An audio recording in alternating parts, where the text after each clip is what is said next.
Hello, welcome to Blue Paint Horse Studio. I'm Tamara, your resident artist. I live here, so it actually makes sense. I'm here today to introduce the voiceover that I'll be doing in the rest of this video. And it has to do with this out of focus blurry background, and then the slightly more in focus as the grass comes down on this background for the portrait that I'm doing for a client. I'll be recording most of it. I don't think that I'll be able to record her face. I haven't gotten permission. I haven't seen her father since he commissioned me. He's been on vacation.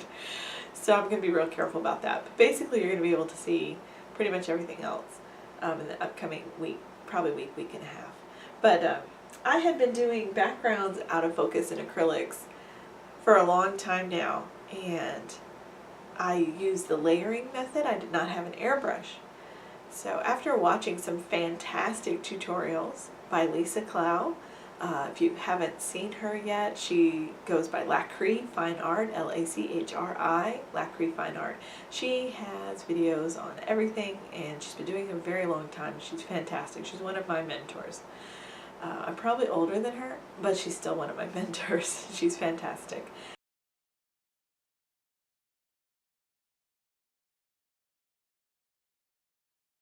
Anyway, she's been doing some wonderful tutorials, and I've been watching other artists too, and they do these beautiful blurry backgrounds with airbrushes, and I'm like, that looks so much faster. Here we are. It's almost the very beginning of December. Time is of the essence for my client. This is going to be a Christmas gift. You know how those last minute commissions can be. So I decided to go ahead and take the leap and buy an airbrush, and I'm so happy that I did. It's been fantastic. So I'm going to show you guys my very first, I practiced on another one, but this is basically my first really good attempt at it, in my opinion. And I do walk through the layering process of softening the edges in acrylics. It just takes a lot of layers. It takes a lot of building up of that softness. You have to keep going back and forth if you have color change, which I do. I've done lots of different kinds of backgrounds. You can see in this pink painting to my right that has more texture in it, just to have some kind of a background. I've done very blurry backgrounds that didn't have anything really going on, nothing in focus that you could tell. This one was a little different because it's a park setting, so it's got trees in it and a little bit of sky, background bushes, then it goes down into some longer grass, and then the shorter grass, clover, weedy type stuff that she's actually standing in. So I wanted to convey that she was at a park, and I've done deep woods backgrounds before. They take a long time to get them to look right with a brush, with regular brush work. So I'm very excited to be starting a new chapter and being able to incorporate airbrushing. I think it's going to be fantastic.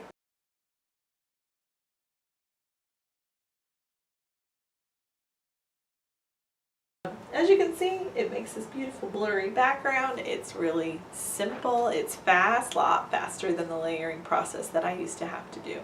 So you'll see me doing the layering process to begin with, and you'll see me clicking with the airbrush. It's very obvious when that happens. And I'll do the voiceover too, so you can hear my commentary, because I just love it. I don't know how I did the backgrounds before. I know how I did them, but boy, it took a long time. So enjoy this tutorial, and hope to see you soon. Thanks. So here you see me checking out the canvas. It's a 24 by 36. Every time I get a new canvas, I open it up and I put my hands on it. I feel it, see if there's any bits and pieces of gesso in the process of them making it, which there almost always are, little flecks of gesso. This being a portrait, I really want to make it smooth. This is my little toolbox, and I have two different kinds of grit of sandpaper. This one's much rougher, and there were some pretty sizable little chunky monkeys on there of gesso, so I went ahead and used the heavy-duty sandpaper. I work in circles, and I knock all the little bits off of there and cover the whole thing. And then of course I come back with a paper towel. You want to get all the sanded bits off as well. and just wipe it down really good. Here I'm at the monitor, and I started with her face, actually worked my way down. I blew up the picture large enough so that when I took a size of it, a sample of it, I just held up a paintbrush and kind of measured her head, went over to the canvas and saw how big it was and how big it was going to be. And she was about 5 heads tall all the way down to the soccer ball. So I knew that measuring that against my monitor, I was going to be able to fit her on there very comfortably at a certain size. I just, made the photo really big. It's really good to get high resolution photos for commissions.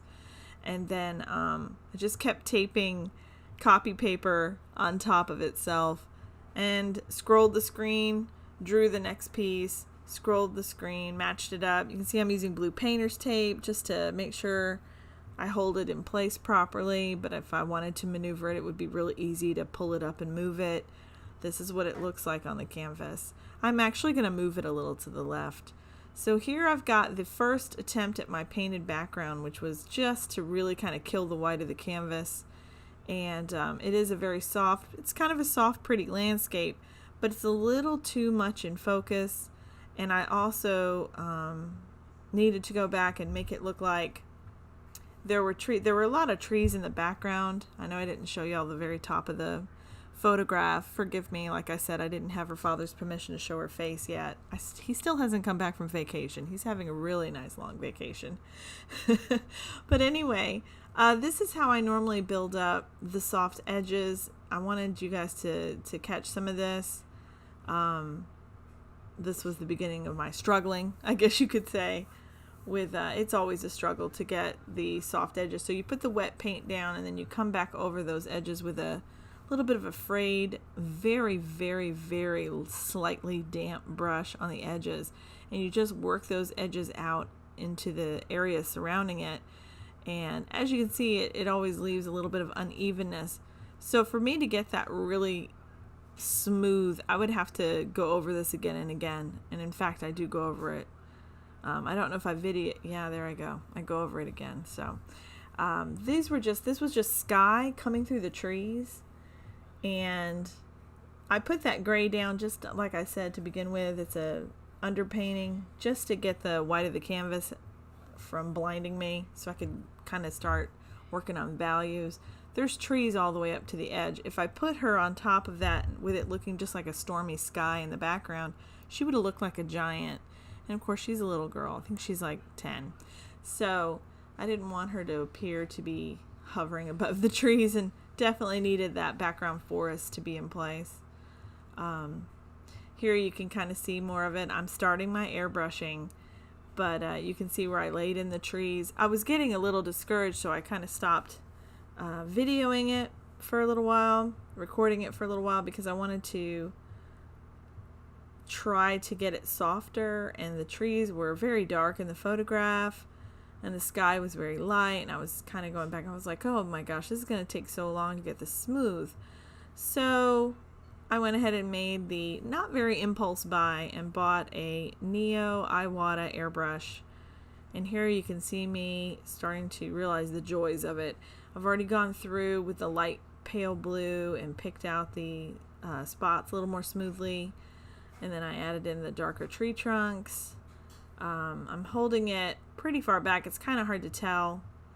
And I'm sorry about my shoulder getting in the way all the time, but you really have to kind of put yourself right in front of the canvas and keep that airbrush not at an angle at all. It has to be kind of 90 degrees or perpendicular, I guess would be the right word. Perpendicular to the canvas. So the spray doesn't like get a weird shape to it. So I'm working some darker colors in. I want to make sure there's shadows in there. And at this point, I'm really having a good time. You can see in the upper right hand corner, I have a scratch sheet of paper, I guess we could call it. It's a really heavy duty piece of drawing paper, folded in half. I can airbrush at first on that every time I change the color. And I've edited out all the times that it took me to mix the paint. Trust me, it was a lot of time spent just mixing paint. So you You're welcome. So I took out a lot of that time where I'm just off camera, just la la la mixing the colors and trying to get them right, because you have to mix a lot of color. This is a very large canvas. I tend to get a little over ambitious when I have new toys. So I was like, yeah, no, I can airbrush this whole thing. So yeah. This was a lighter, much lighter yellow color. Some of that's coming through a little bit. I went through with a very pale white because that way the translucent yellow will show up a lot better against it. Jumping right ahead, you can see also in the top portion of this where I've actually pulled in some of the warmer tones just to kind of diversify the bushes in the back and not make it look too flat. It's always a little bothersome when you make an out of focus background because it's not the main subject.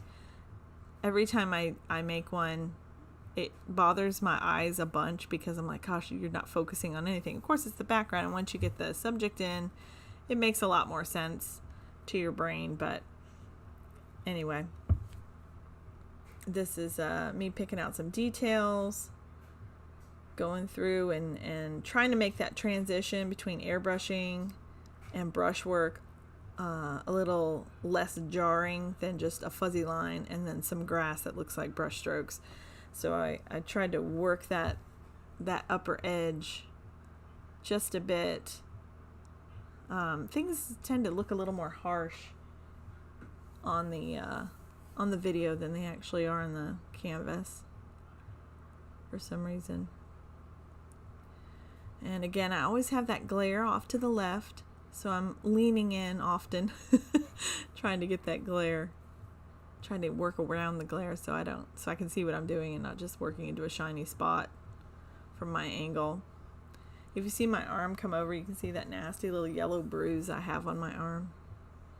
It's kind of the color of the green grass. I should tell you that it's paint, but it's not. It's a bruise. I can't remember what happened. I was just pushing hard on something. So I'm actually on blood thinners right now, so that tends to bruise me up real easy, and I already bruised pretty easy, so don't be alarmed if you see bruises on me. I promise I don't need any kind of intervention or help. It's just my blood thinners and my skin. So here I'm just working in those layers, trying to keep it kind of springy, even though I have a feeling it was kind of fall during the time that this was taken, or right midsummer. It was probably midsummer now that I think about it. So the greens are appropriate, those bright greens. Filling in the grass. So I'm varying it. I'm trying to put in like a little bit of a deeper tone first and then coming out with a lighter tone on top of it. You can see I work in sections. Of course, now I'm kind of scattered around, but normally I'll work in a section and it's still wet when I come back in over the top of it with a paler color. I was using pale, I think it's called pale yellow oxide. It's the yellow oxide in Liquitex Basics that looks like it was mixed with white. It's a very nice yellow. It is not opaque. None of the yellows are opaque that I can tell. But that one did stand up a little bit. I don't think that they actually mix that with yellow. It's hard to tell what they do. But all the yellows are usually really, really pale. I've mixed it with a little bit of black just to deepen the green, and of course some red to make sure that it's not neon green. Always remember your complementary colors. If you don't know what that is, get a color wheel, get a hold of a color wheel, and it is complementary colors are opposite each other on the color wheel. Red and green are opposites, blue and orange, and yellow and purple. So when you have too strong of a color, you go to the opposite of it on a color wheel, and then you put some of that in there, and it'll knock that hue down for you. You'll start to get, in this case, more olive greens, more natural green colors instead of neon greens. Color wheels are wonderful. After a while you learn them, you don't really need them, but it's good to know. It's good to learn. I'm just going back and forth.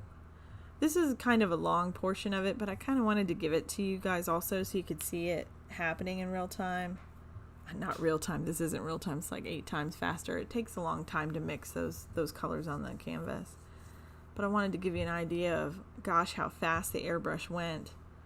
And then here's the brush work. I'm trying to work it back and forth and make it look like grass is coming down, just how long that takes. And I'm not even smoothing anything, I'm just layering grass on top of each other. Here's where I was trying to figure out how to get the texture of clover and kind of more weeds and weedy grasses, not the long brushy grasses. And I decided to do more smudging than the long grass strokes with the brush. I kind of start smudging back and forth a lot more instead of focusing, and it did seem to tighten it up and make it look more like very low growing greenery. This was not a very manicured park, it's just kind of a pretty park. So you can see I got a little lighter in the bands, I got a little bit darker towards the corners, trying to keep the focus on the center of the painting. I think I'm going to move her over actually slightly to the left. I'm going to follow a little bit more of the rule of thirds when I put her on there. She has a distinctive triangular shadow that falls to the right, and I think that'll help fill that spot. I don't want it to be too static, and I kept looking at my drawing in the center of the canvas, and I just felt that it was too static. It's too predictable, a little bit boring, you know, something just right in the center, and she is looking right at the camera. So I'm going to move her over to the left and hope her parents like that. Not very far, not all the way to the left. I'm actually splitting it in a third. She's going to be sitting just inside the first third line if you drew third grids on top of it. If you don't know what the rule of thirds are, you can always look it up. It's really simple. Just look at your space that you're painting on. Think of it in thirds, from the top to the bottom, from the left to the right. So I'm coming over to the corner. I'm finally getting pretty happy with the smudging. I think it looks good enough for grass, for ground cover. I get a little anxious when I'm doing backgrounds. I really want to start on the subject, and I have to make myself slow down, take the time, fill the canvas, make it look right. It's almost like the background is its own painting, so just out of focus, which is always weird. Anyway, I want to thank you for watching this video. If you like it, like and subscribe, comment, let me know what you think of it. And as always, thank you for joining me here at Blue Paint Horse Studio. Have a wonderful night.